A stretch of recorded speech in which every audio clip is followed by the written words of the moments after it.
मुझे यकीन नहीं आता हम कभी यीशु को ना देखेंगे। जरा ठहरो, क्या तुम्हें याद नहीं कि यीशु बार बार क्या कहता था? क्या? मुझे याद है कि खुदावन यीशु ने क्या कहा था कि मैं तीसरे दिन जी उठूंगा।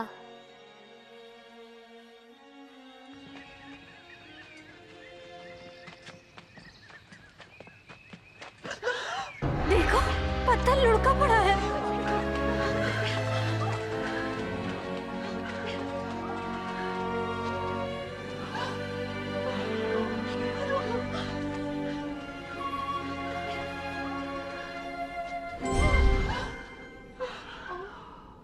तुम जिंदा को मुर्दों में क्यों ढूंढती हो? वो यहाँ नहीं बल्कि जी उठा है। याद करो कि जब वो गलील में था तो उसने तुमसे क्या कहा था? इब्ने आदम गुनाहगारों के हवाले किया जाएगा और मसलूब होगा और तीसरे दिन जी उठेगा।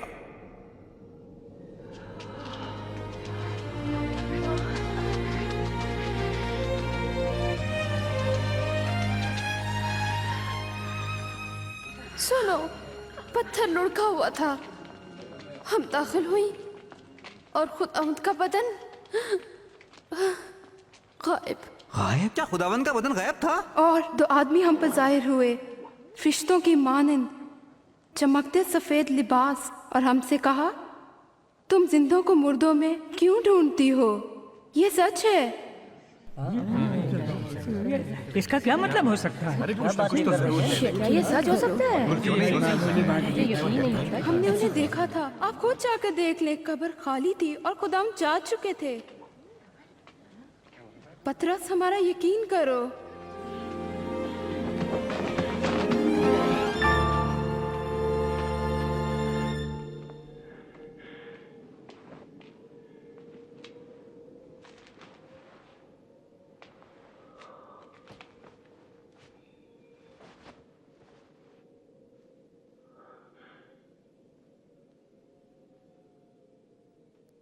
वाकई खुदावन जी उठे हैं। वो शमऊन पर जाहिर हुए थे। हम तो राह में भी उसे पहचान न सके। जब उन्होंने रोटी तोड़ी तब पता चला। अमाउस में उनका वहां जाना अजीब है।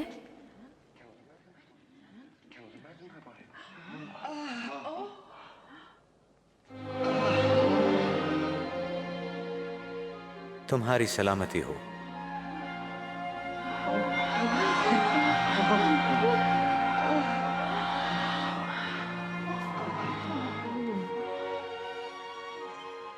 तुम घबरा क्यों रहे हो? तुम्हारे जहन में शक कहां से आ गए? देखो, मेरे पांव और हाथ देखो और जानो कि मैं ही हूं। छू कर देखो तो जान जाओगे। रूह के गोश्त और हड्डी नहीं होती जैसा मुझ में देखते हो।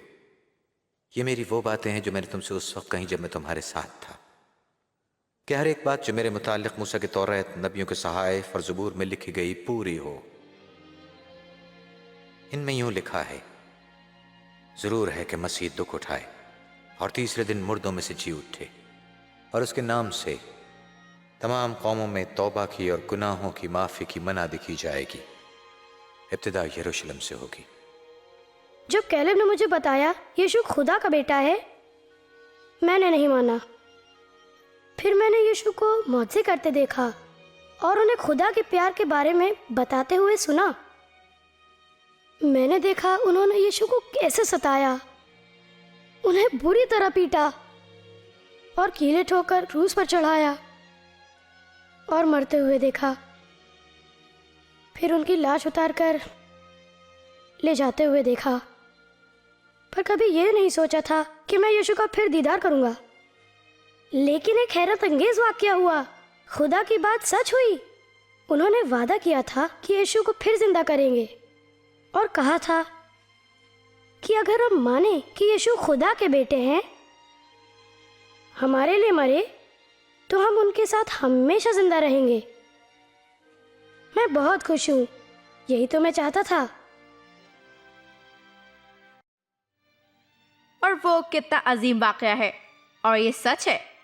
तुमने कैलेब, जोएल, नेथन और बेंजामिन के साथ देखा था और हैरत ज़दा हो गए थे। मसीह सचमुच में कौन है?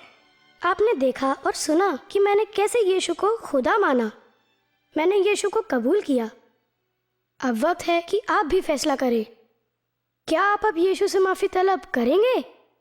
आप जवाब देंगे, मेरी समझ में नहीं आता, या पहले मैं अपने वालिदैन से पूछ लूं, या मैं अभी तैयार नहीं हूं, या फिर जवाब में कहेंगे, हाँ मैं यीशु से कहूँगा कि इसी वक्त से मेरे अंदर सकूनत करें। मैं चाहता हूँ कि यीशु मेरे सारे गुनाह माफ़ कर दे और जो कुछ मैंने सोचा या कहा या किया। तुम उससे ये भी कह सकते हो कि तुम हमेशा के लिए उसके साथ रहना चाहते हो। जब भी उससे हाँ कहोगे तो खुदा से अपने अल्फाज में कहना या उससे ऐसे दुआ करना, प्यारे खुदा, मेरा ईमान है कि यीशु तेरा बेटा है। तेरा शुक्र है कि यीशु मेरी खताओं के लिए और जो कुछ मैंने बुरा सोचा या कहा या सुना है सलीब पर मारा गया है। मेहरबानी से मेरे गुनाहों को माफ कर दें। मैं यीशु से इजहार करती हूँ, मेरे साथ हो, बल्कि हमेशा मेरे दिल में रहें। आप जैसा मुझे बनाना चाहते हैं उसमें मदद करें। मेरी दुआ कबूल करने के लिए तेरा शुक्रिया। तुम इसी वक्त ये दुआ करना पसंद करोगे? अगर तुम्हारा जवाब हाँ है तो खुदा से मेरे साथ बोलो। मैं धीरे धीरे दुआ करूंगा, तुम मेरे पीछे पीछे बोलो। प्यारे खुदा, मेरा ईमान है यीशु तेरा बेटा है। तेरा शुक्र है कि यीशु सलीब पर कुर्बान हुआ। मैं अपनी तमाम गलतियों को मानता हूँ कि जो मैंने कहा है या किया है। मेहरबानी से मेरे गुनाहों को माफ कर दें। मैं यीशु से अपने साथ और अपने अंदर रहने की दुआ करता हूँ।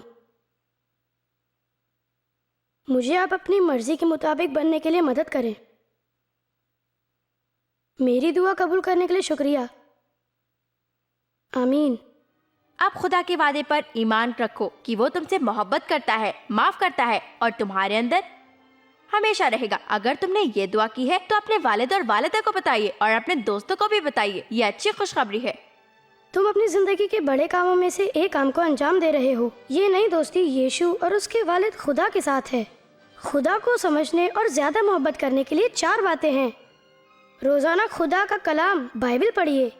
खुदा ने तुम्हारे लिए सैकड़ों वादे किए हैं। खुदा से कलाम करो। तुम खुदा से किसी भी चीज के लिए किसी जगह किसी वक्त बात कर सकते हो। अपने दोस्त यीशु के बारे में दूसरों को बताएं। उन लोगों के साथ रहने की कोशिश करो जो यीशु को प्यार करते हैं।